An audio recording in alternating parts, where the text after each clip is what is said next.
to Sugar Coated. I'm your host, Adrienne Garland, the CEO and founder of She Leads Media. For far too long, women have been conditioned to sugarcoat their words, their actions, and the way they show up in the world, and to conform to certain cultural norms and ideals.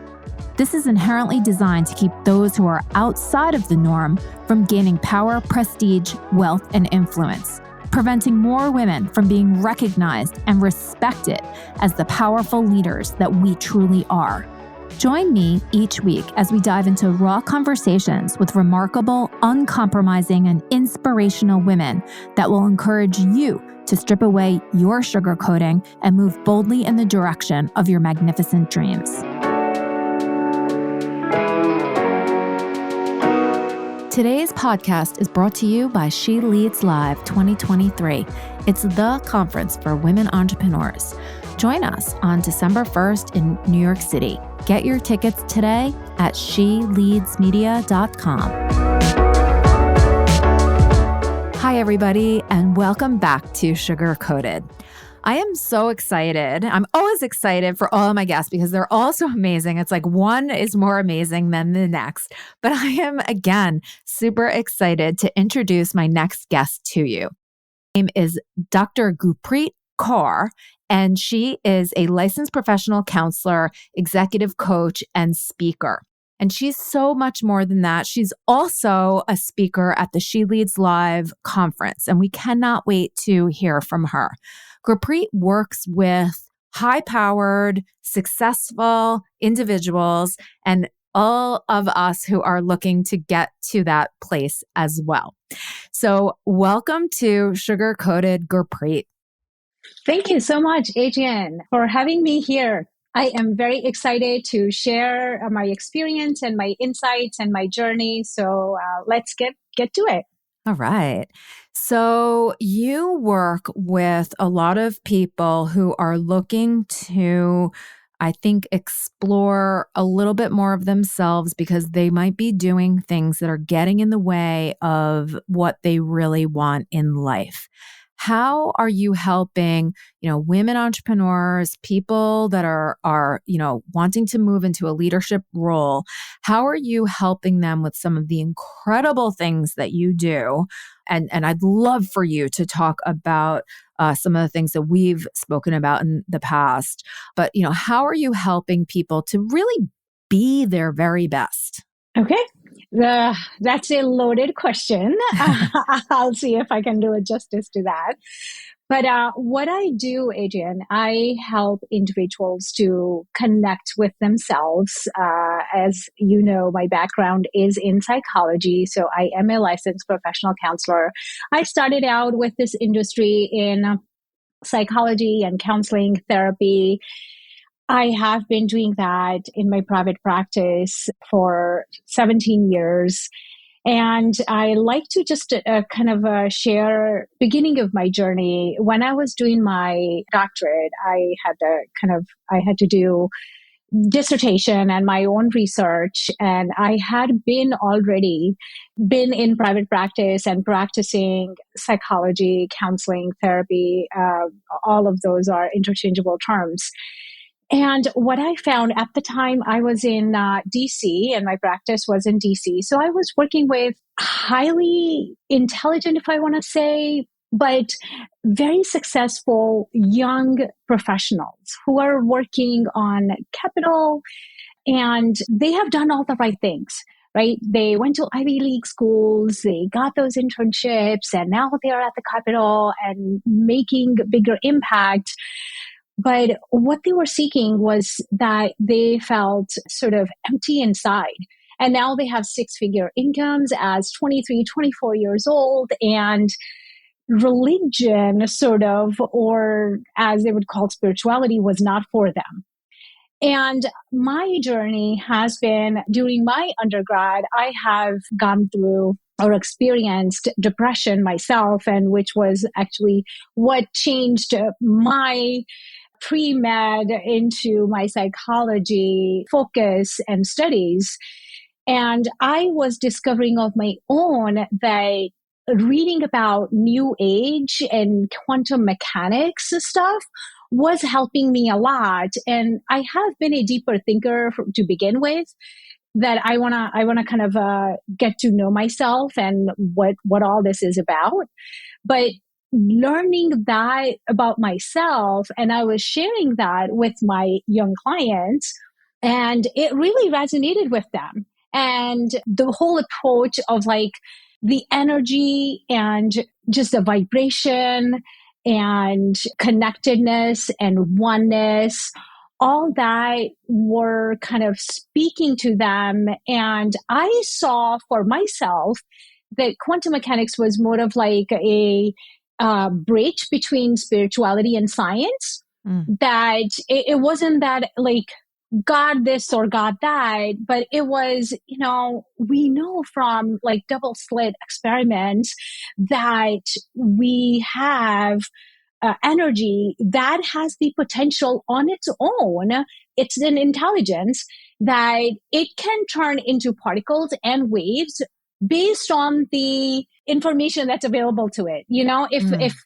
If there is only one hole that the energy has to travel through, it shows up on the other end as a particle.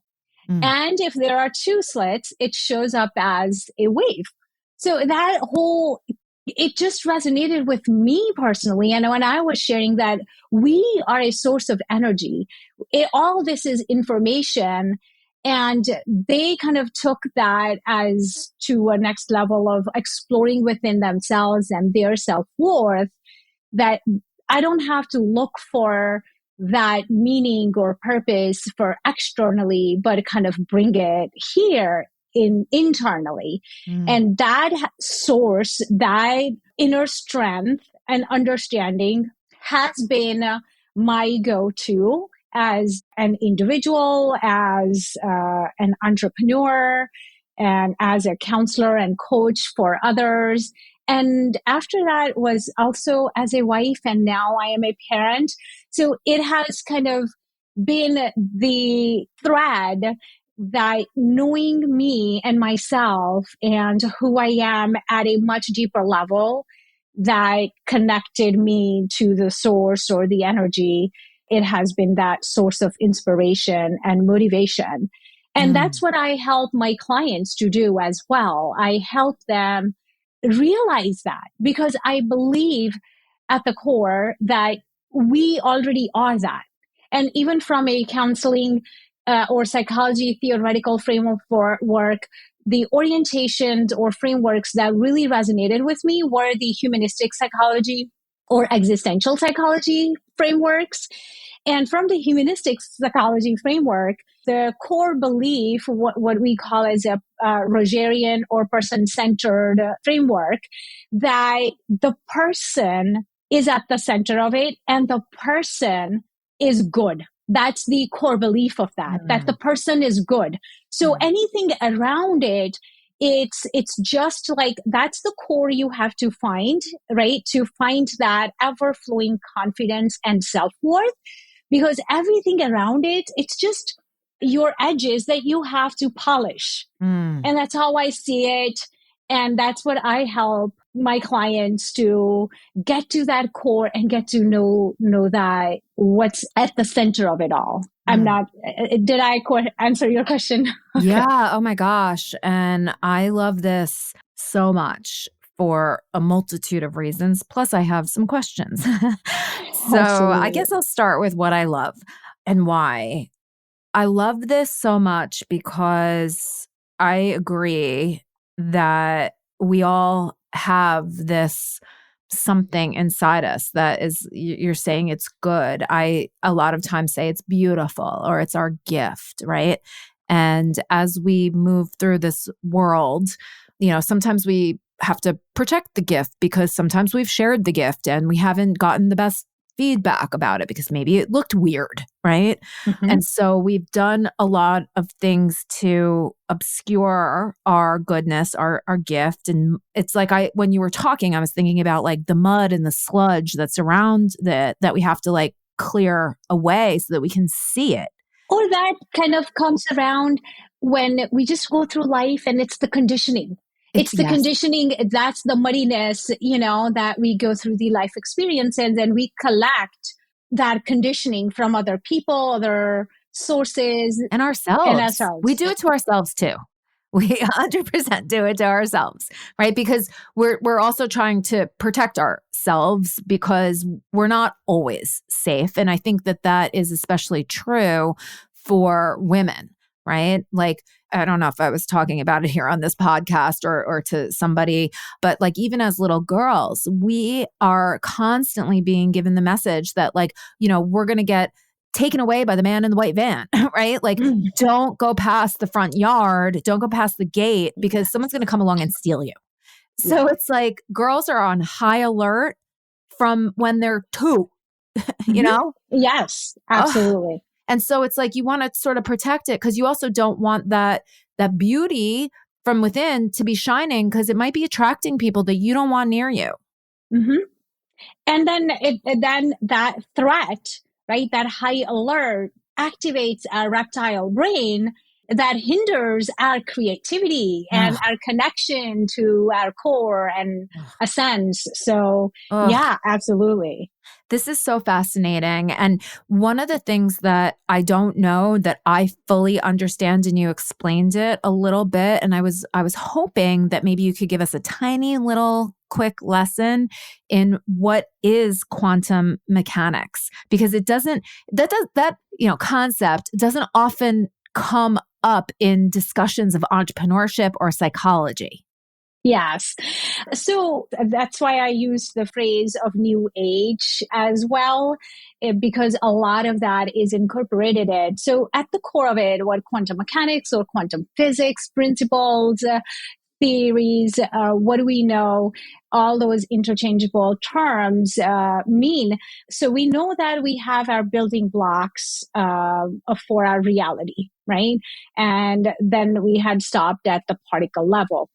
But when we go deeper than that at the subparticle and subparticle, what we find through our search or research, even as solid as pen is, and when we're going to go at a subparticle and we grind it up and we go like, okay, looking for what is the essence or the center of reality, we find that it's empty energy. At a subparticle level, it's all like the nucleus of that subparticle. It's again, I am not a scientist and I did not study this, so it's just kind of my comprehension of it is that it's all energy, and it's not solid at all. The further we go, and more we find that there's no solidity. It's just energy. And when we play with this energy, we found some laws, what they call quantum mechanics laws, right? That are very different than our physics laws. And there is a connectivity, there's oneness. When you play with these subparticles at that level, and the connectivity we are talking about, that if you intertwine two particles and then you apart them and you take them to two different distances, worlds, two different locations, and when you penetrate one, the other is instantly penetrated because they're still connected through that energy. Okay. So and this has been, and I kind of talked about it in my dissertation. And I don't know how many of us who are not in psychology would know that Carl Jung was a psychologist, and his depth psychology also speaks a lot to me, and his interest in Eastern philosophy. And at that time, he was talking about the concepts of this, of connectivity. And he had the term collective consciousness. So we have our own consciousness, right? He talked about then as a collective consciousness, where he derived those archetypes from, that those heroes, right? That we try to go towards or try to adapt onto those personas. And what collective consciousness is, that we are individuals at this level. And the way he explained it, like if you look at it like a suburb development, right? Our housing development, and there are single family houses, right? And they could be like 300 yards apart, right? You are looking at it and you're like, yep, there are 10 houses on this street and they're all separated. And that's who you and I are, right? And we think that, oh, just because there's a separation here, that you are separate than I am.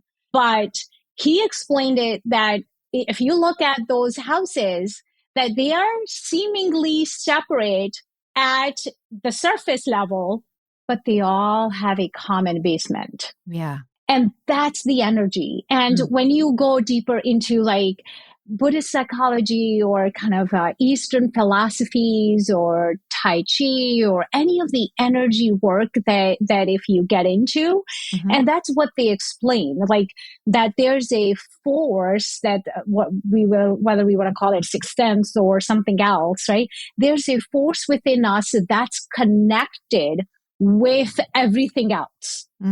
Right? It's like that basement. Yes, we are seemingly separate. We have our own consciousness, but then there is a collective consciousness too. And that's what we drive our creativity from. That's where we drive our life from, and what we inspiration or motivation, what we want to call. And when I am doing the trainings from like left brain, right brain integration, and what we know from neuroscience or neurology, that right brain is where a lot of that stuff lives or is accessed, right? Our brain is just that instrument to access that energy.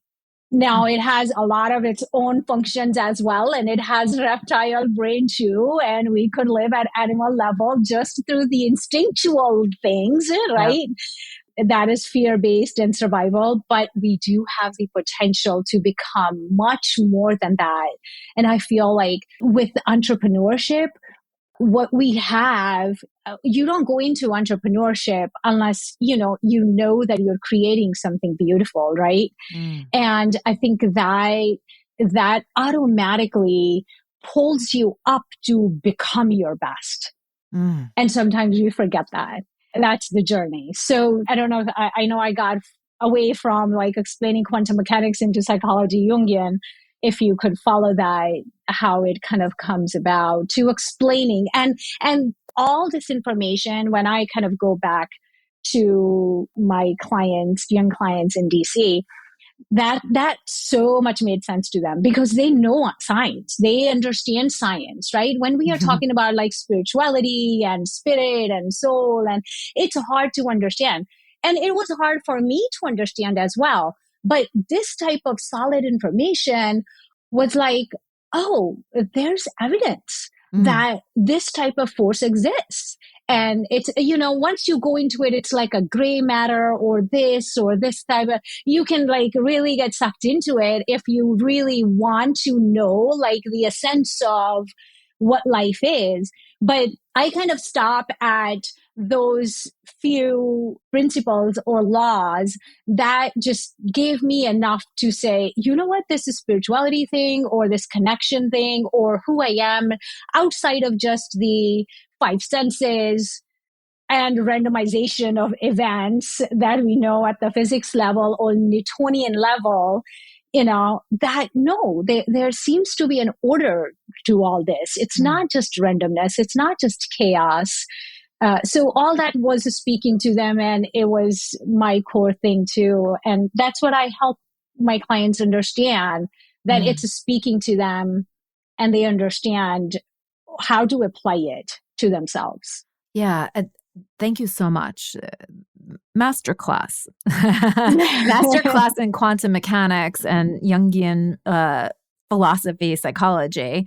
It's really incredible. And when we had a previous conversation, not on this podcast, we did talk a lot about the left brain, right brain, and how sometimes the roles that we put ourselves in, because we think that those are the right roles to adopt, sometimes those roles get us out of that left-right brain connection, and they sort of build up, especially in corporate America, they build up the left side of the brain. So that very logical way of thinking, and it almost creates like a wall, right, between the left and the right brain. And one of the things that I'll share to this audience is that I was in corporate my entire career before I chose the path of entrepreneurship. And even though I do consider myself to be a very creative individual, I've had a lot of trouble applying that creativity to my own business because I tend to think in the way that I was conditioned and brought up in corporate. Mm-hmm. And so when I Yes. try to apply those same type of principles and actions that worked in a corporate environment to an entrepreneurial environment, I'm not seeing the results that I want to get. And I have a really hard time in my mind figuring out why. Mm-hmm. And so one of the things that you said to me is because that side of my brain, the left side of my brain, that muscle is so strong, it almost overpowers the creative part of my brain where the answers lie, from what you just said. Yes. And integration of the two hemispheres is really, and you asked me like how I help my clients to become their best. That integration of two hemispheres is really what is going to give you that platform to be your best. To be in this world, we need the functionality and faculties of our left brain. We need language. We need dichotomy. We need logic and analysis and kind of putting things into boxes, right? Because that's how we communicate with each other.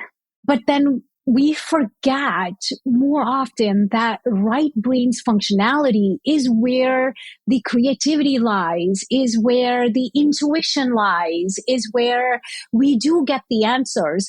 If you go back to any inventor or theorist, philosopher, you will find in their biographies about the nap routines that they had or the walk routines that they had.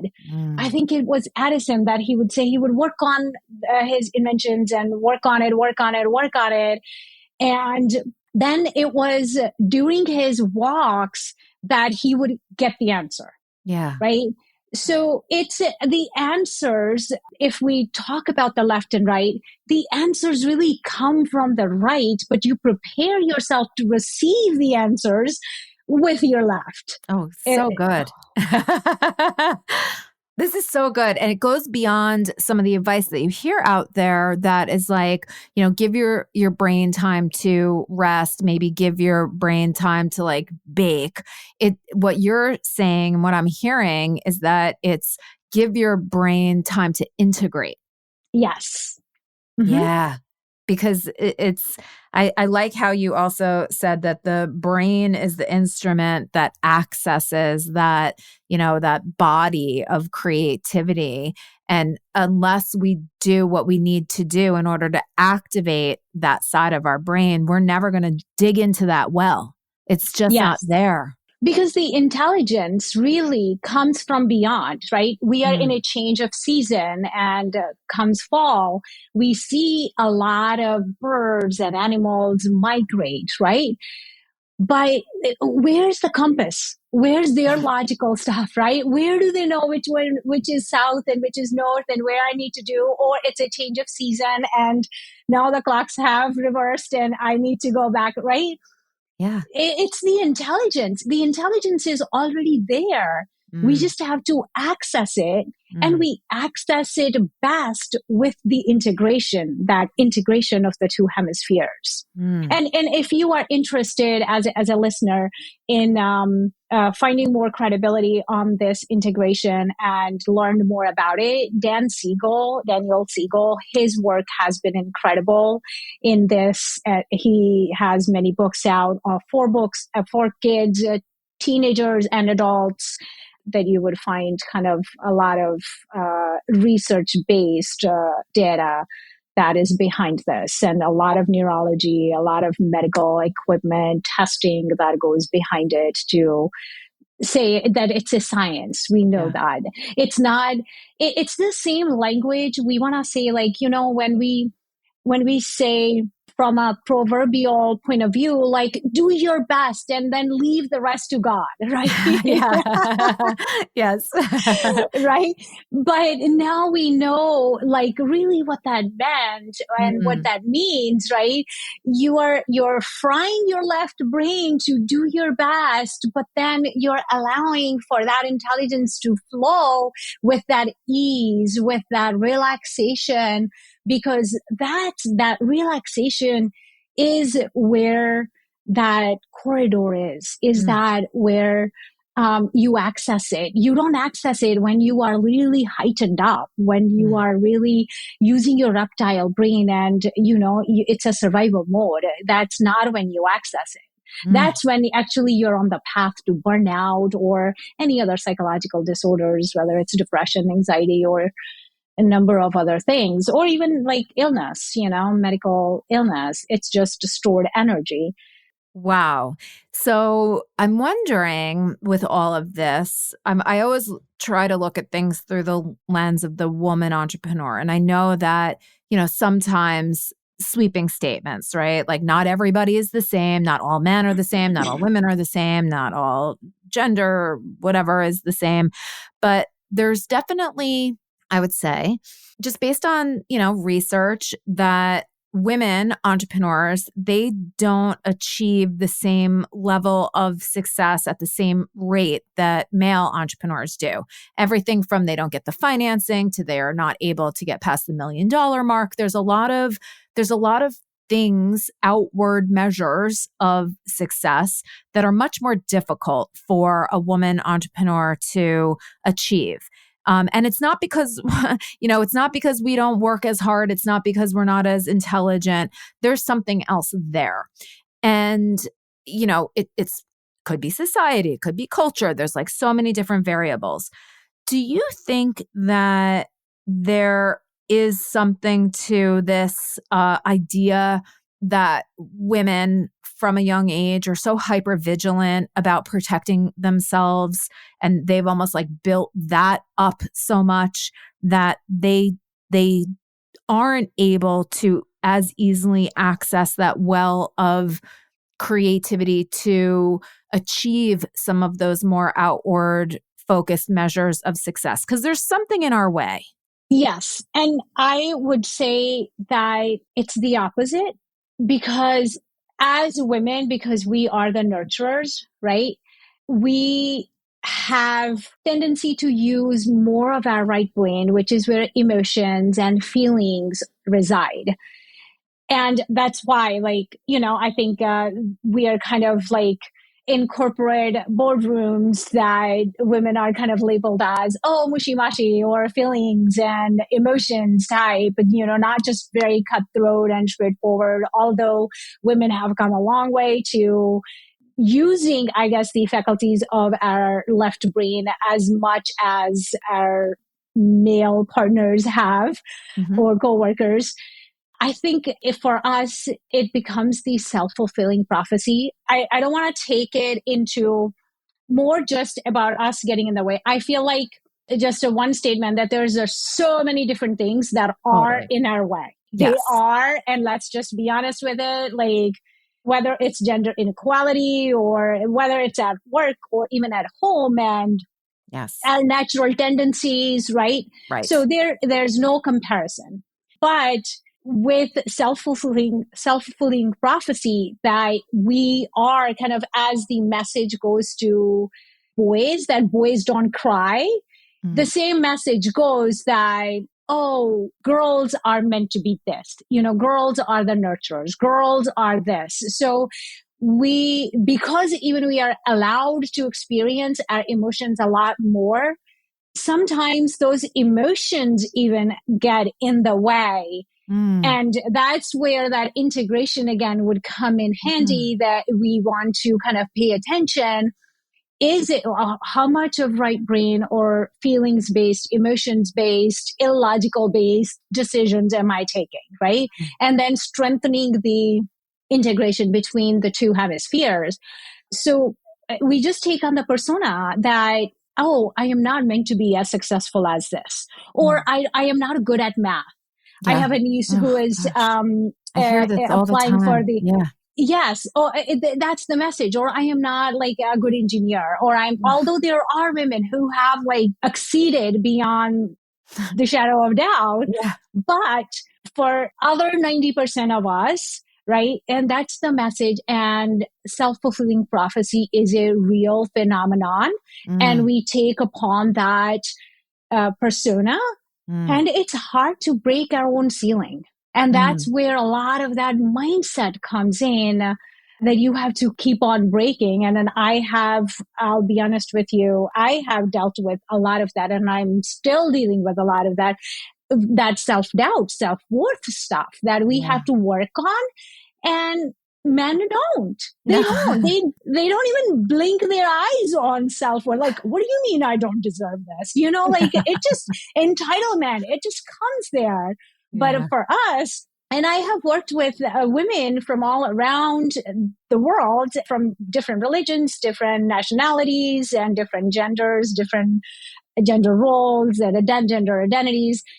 And that's a struggle from all of us. It's a common theme that I have noticed in my practice, that we struggle with that self-worth stuff, but like from the get-go, which in my experience, men or very few men have struggled with. Although they do have that, they do have it, but if we are saying it from 0 to 10, and 10 being the highest self-worth that there is, right?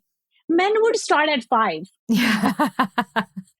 And our highest would be like 7, like even the monks, like that's our top, like, oh my God. And then there are stereotypes of like, oh, this, if someone comes across who is like very straightforward, very confident in themselves, and that person or that woman is then labeled as like so many different things, right? Negative, right? So many Negative different in a negative labels. light. Yeah. Exactly. So I think it's more about the self-fulfilling prophecy. Yeah. That I agree. And identity does play a large role in what we actually become. There's so much evidence of that. Some really great books too, like Atomic Habits, talk so much about as your identity is what you become. There's such great stuff there. Listen, Gurpreet, I feel like I could talk to you forever. There's a million more questions that I want to ask you.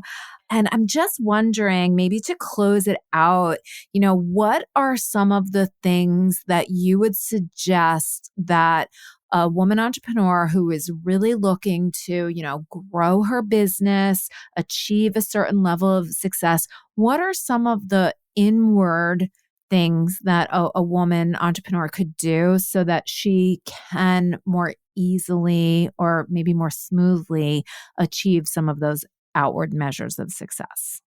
Sure. I would say emotional mastery as a leader is it's an important thing. It's an important aspect, skill that every leader should know, right? You cannot lead others if you have no self-awareness, right?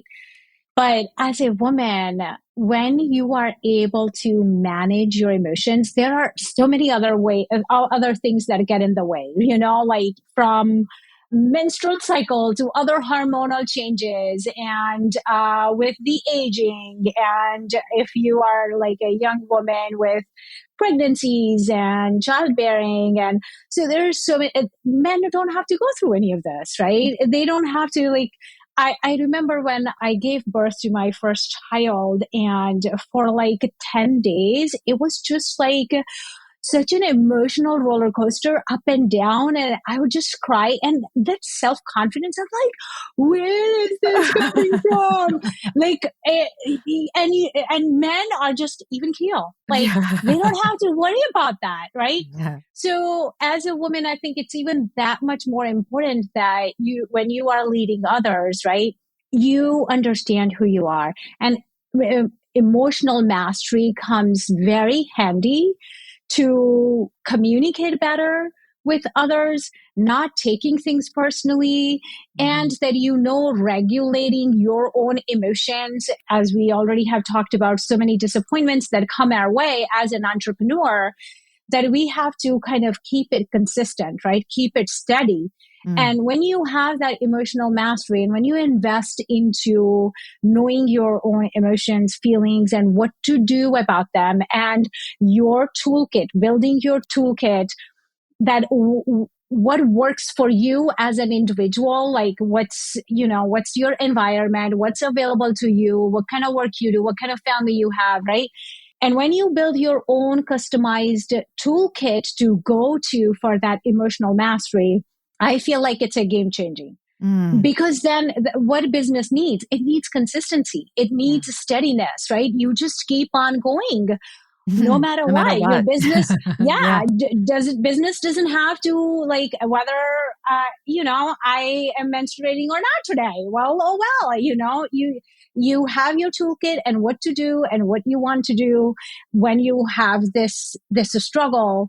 And yes, you're going to probably carve it down, right? Not take a notch down and not do as much or other things. But all that comes with the self-awareness. If you know what's impacting you, build your emotional mastery toolkit so that you can be steady, be consistent with your business, because it's a long haul game. And that has been, I would say, in my entrepreneurial journey, has been a big thing, that it's not day in, day out, you're able to perform and you show up for others. This is perfect. I love the idea of the emotional mastery toolkit. We all need one. We need to build one, a customized, personalized one for ourselves. So how can people connect with you, contact you, learn from you, use you to help them build an emotional mastery toolkit? Sure. Thank you. I am on LinkedIn. So if you just search for Dr. Gurpreet Kaur on LinkedIn, my profile is open. So if you would like to connect, just message me or message me with that. This is where you have found me, and I would love to connect with you. My business name is Living Excellence Today. And that my website is livingexcellencetoday.com. So you can connect with me there, or my email is gkaur@livingexcellencetoday.com. All those are wonderful ways to connect with me. I would love to hear from you guys. This is amazing. Thank you so much. What a wonderful conversation. And I can't wait for this conversation to continue at the She Leads Live conference, which is happening on December 1st. Hopefully, everybody listening will attend. But I just can't thank you enough for such a wonderful, mind-opening, mind-integrating conversation. Thank you so much. Thank you so much, Adrienne, for having me here. You have a wonderful audience, and I am looking forward to December 1st and connecting with them all live. So great to be here, and I'm looking forward to be there as well.